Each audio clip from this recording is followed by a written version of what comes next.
ఎన్నికలు సమీపిస్తున్న వేళ బెట్టింగ్ రాజకీయాలు కూడా ఇక్కడ నడుస్తున్నాయి. అంటే బెట్టింగ్ రాయలు ఎంత బెట్టింగ్ చేస్తున్నారు, ఏ స్థానాల్లో ఎవరెవరు గెలుస్తారు అని చెప్పేసి అయితే బెట్టింగ్స్ అయితే నడుస్తూ ఉంటాయి. అయితే ఇదే క్రమంలో ఇప్పుడు ఆ పార్టీదే హవా అన్నట్టుగా అయితే మనకి వార్తలు వస్తున్నాయి.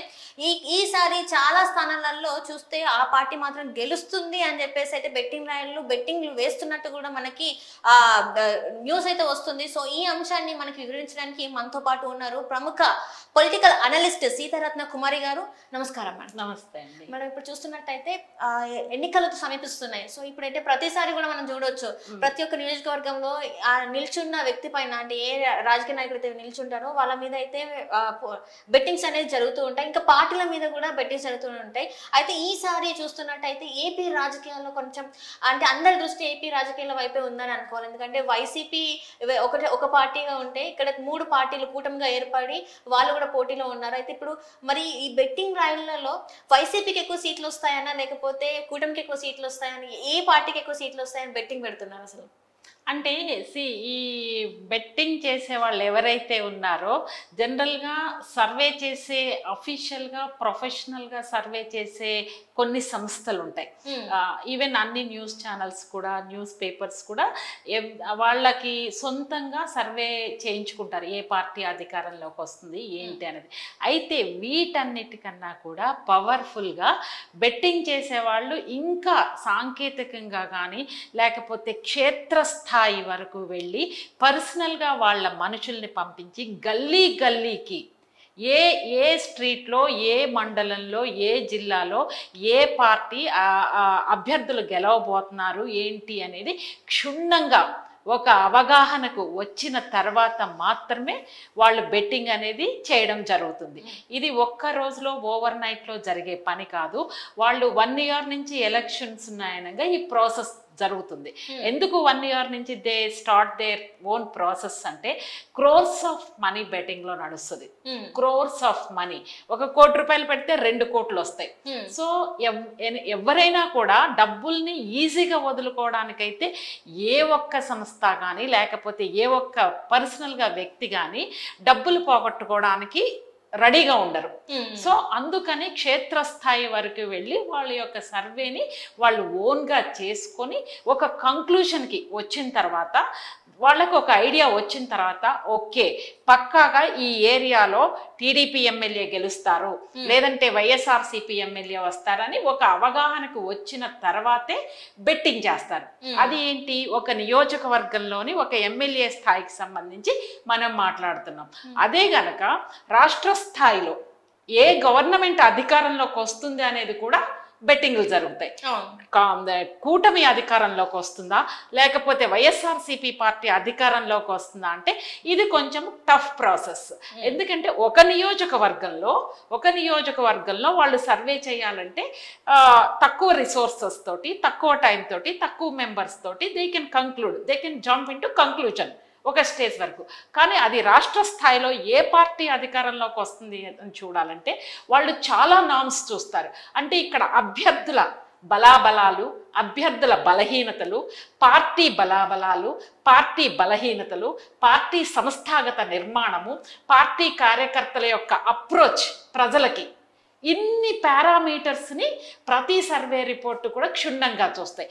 ఇవి అన్నీ పక్కన పెడితే కనుక ముఖ్యంగా అధినాయకత్వం, కూటమి అధినాయకత్వం, అలాగే వైఎస్ఆర్సీపీ అధినాయకత్వం, వాళ్ళ యొక్క ప్రజా పరిపాలన కంపారిజన్. గత 5 సంవత్సరాల్లో తెలుగుదేశం పార్టీ అధికారంలో ఉన్నప్పుడు చంద్రబాబు నాయుడు గారు ఏ విధంగా పరిపాలన చేశారు, ఏ విధంగా ప్రజలకి సంక్షేమ కార్యక్రమాలను అందించారు, ఏ విధంగా ఇన్వెస్ట్మెంట్స్ని అట్రాక్ట్ చేశారు, ఏ విధంగా యూత్కి భరోసానివ్వగలిగారు, ఇలా సో మెనీ పారామీటర్స్ని వాళ్ళు చూస్తారు.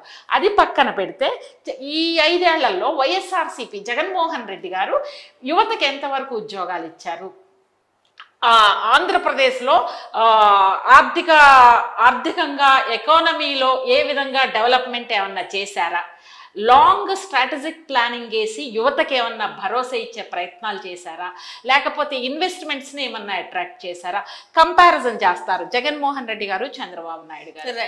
ఈయన హయాంలో ఎన్ని ఇన్వెస్ట్మెంట్స్ వచ్చినాయి, ఈయన హయాంలో ఎన్ని వచ్చినాయి, ఈయన హయాంలో అరాచక శక్తులు ఏ విధంగా పేట్రేగిపోయినాయి, వైఎస్ఆర్సీపీ గవర్నమెంట్ లో అరాచక శక్తులు ఏ విధంగా పేట్రేగిపోయినాయి, లా అండ్ ఆర్డర్ ని ఏ విధంగా దుర్వినియోగం చేశారు. అలాగే తెలుగుదేశం పార్టీకి వస్తే లా అండ్ ఆర్డర్ ని ప్రభుత్వం యొక్క పర్సనాలిటీ మీద కూడా ఆధారపడి ఉంటుంది. పర్సనాలిటీ అంటే ఇక్కడ వ్యక్తిత్వం. ఈ వ్యక్తిత్వం చంద్రబాబు నాయుడు గారి వ్యక్తిత్వం ఏంటి, జగన్మోహన్ రెడ్డి గారి వ్యక్తిత్వం ఏంటి, ఈయన రాజకీయ చరిత్ర ఏంటి, ఈయన రాజకీయ చరిత్ర ఏంటి, ఈయన రాజకీయ అనుభవం ఏంటి, ఈయన రాజకీయ అనుభవం ఏంటి, ఎవరి హయాంలో రాష్ట్రం అభివృద్ధి చెందింది, ఎవరి హయాంలో అరాచక శక్తులు పేట్రేగిపోయి ప్రజల మీద సంబంధం లేని వ్యక్తుల మీద కేసులు పెట్టి రివెంజ్ పాలిటిక్స్ చేసింది ఎవరు, ఇవన్నీ కూడా వెరసి పార్టీ యొక్క బలాబలాలు, పార్టీ యొక్క బలహీనతలు, అధినాయకుల యొక్క బలాలు బలహీనతలు అన్నీ ఆల్ పాసిబుల్ వేస్ ఏవైతే ఉన్నాయో అన్ని యాంగిల్స్లో కూడా ఈ సర్వే సంస్థలు క్షుణ్ణంగా పరిశీలించి వాటి యొక్క ప్రభావం ప్రజల మీద ఏ విధంగా పడింది, ప్రజలు ఏమనుకుంటున్నారు, ప్రజలు ఎటువంటి నిర్ణయాలు తీసుకుంటున్నారు వీళ్ళ పరిపాలన మీద, చంద్రబాబు నాయుడు గారి పరిపాలన మీద కానీ లేకపోతే జగన్మోహన్ రెడ్డి గారి పరిపాలన మీద ప్రజలు ఏమనుకుంటున్నారు, ఏ విధంగా ముందుకెళదాం అనుకుంటున్నారు, అసలు వాట్ ఈస్ దేర్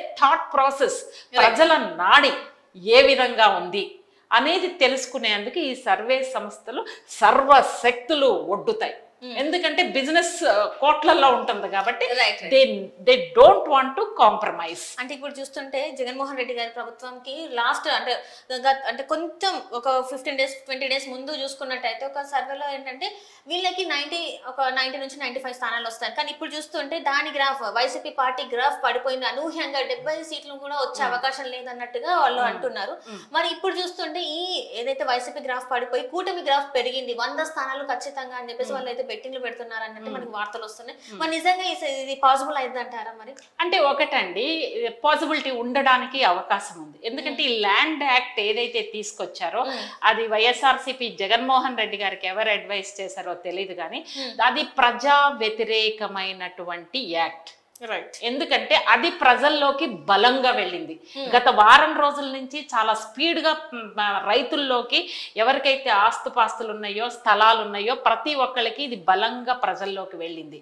ఎందుకనంటే ఆ ల్యాండ్ యాక్ట్ అనేది గవర్నమెంట్ తీసుకునే ఎటువంటి నిర్ణయమైనా కూడా ప్రజలకి భరోసా ఇచ్చే విధంగా ఉండాలి తప్పితే ప్రజలు అభద్రతాభావానికి గురయ్యే నిర్ణయాలు ప్రభుత్వాలు తీసుకుంటే కనుక గ్రాఫ్ పడిపోవడానికి అవకాశం ఉంది. వైఎస్ఆర్సీపీ ప్రభుత్వం తీసుకున్న నిర్ణయాల్లో ఒకటి వాళ్ళు వెనక పడిపోవడానికి బలమైన కారణం ఈ ల్యాండ్ యాక్ట్ ఏదైతే రీసెంట్గా తీసుకొచ్చారో అది ఒకటైతే, ప్రజల్లో ఏంటంటే ఒక వీక్నెస్ ఉంది. ఇబ్బంది సమస్య మన వరకు రాలేదు కదా, చంద్రబాబు నాయుడు గారిని ఇరికించిన కేసుల్లో సాక్షాత్తు చంద్రబాబు నాయుడు గారిని అరెస్ట్ చేశారు. సామాన్యుల పరిస్థితి ఏంటి అని చూసుకుంటే కనుక ఈ రోజున మన వరకు రాలేదు కదా అనుకుంటున్నారు. ఈ రోజున ల్యాండ్ యాక్ట్ సామాన్యుల వరకు వచ్చింది. సో ఇలాంటివన్నీ బేరీజ్ వేసుకుని ఈ పరిపాలన గత 5 ఏళ్ల నుంచి ఇప్పుడు చూస్తారు, అమాయకుల మీద అరాచకాలు చేయడం, మహిళలు 30,000 మంది మిస్ అవ్వడము, రైతులకి సరి అయిన పథకాలు అందకపోవడము, వెరసి ఏంటంటే ఈ రోజున ల్యాండ్ యాక్ట్ ఏదైతే తీసుకొచ్చారో ఇవన్నిటి మీద ఒక అవగాహనకు వచ్చినటువంటి ప్రజలు ఓటు వేయడం వైఎస్ఆర్సీపీ నుంచి